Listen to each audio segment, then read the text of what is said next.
regardless of the participation of the Vice President, and even in her absence, this committee will proceed. We will do our duty with resolve, without hesitation, and without delay. We now call the case.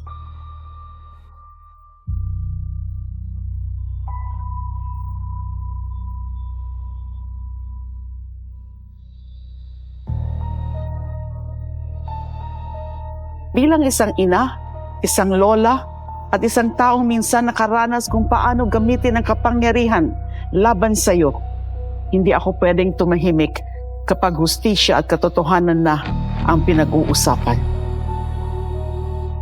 Pinalaki ako sa Iloilo na hindi pangkaraniwan, hindi espesyal, katulad ang buhay namin ng pangkaraniwang Ilonggo. At natutuwa ako na ang ganong pagpapalaki ay naparamdam ang totoong buhay ng Pilipino, ang totoong buhay ng mga Ilonggo sa aming probinsya. Kasama ito sa paghamon ko. That's why this impeachment is very important for me. Because this is a big step towards integrity in public service. Kung walang sala, dapat i-acquit. Kung nagkasala, dapat i-convict at tanggalin sa pwesto.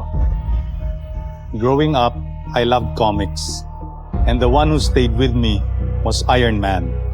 Not because he was perfect, because he wasn't, and he stood up anyway.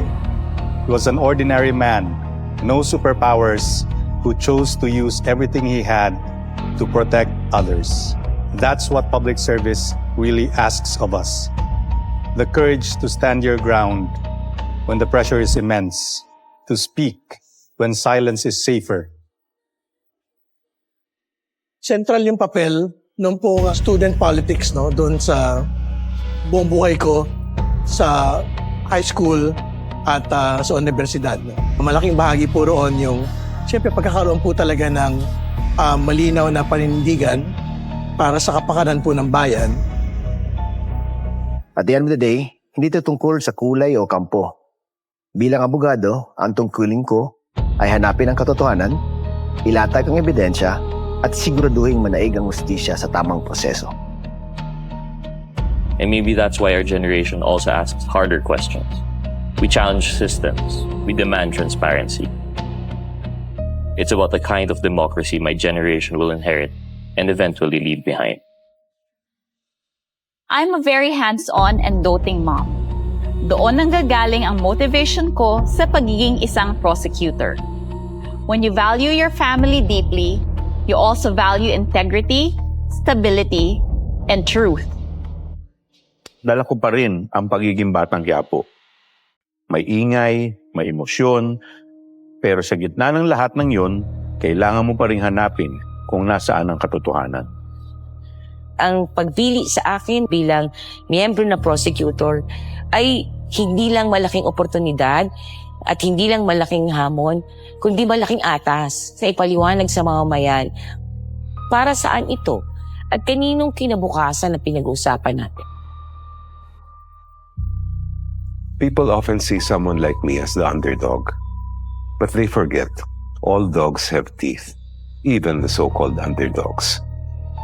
And when truth is under attack, you learn that staying silent is never an option. Public office is a public trust.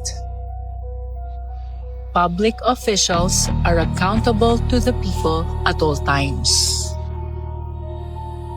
Kapag may katiwalian, dapat may pananagutan.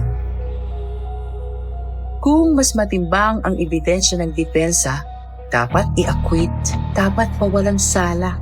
Pero kung mas matibay ang ebidensya ng prosekusyon, dapat i-convict, dapat managot. The 11 prosecutors have a very clear resolve. We stand for the Constitution. We stand for accountability mechanism. We stand for the best interest of every Filipino across the world.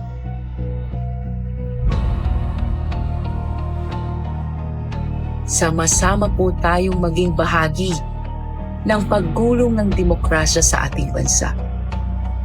let us uphold the supremacy of the sovereign Filipino people. Para po ito sa lahat ng Pilipino, sa ating mga anak, apo, at mga darating pang henerasyon. Today, let us all stand at the right side of the Philippine history.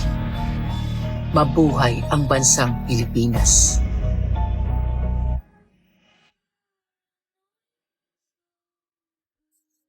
Tutukan ang kwento sa likod ng paninindigan ng 11 kongresista na haharap sa isa sa pinakamabigat at pinakamakasaysayang paglilitis sa bansa.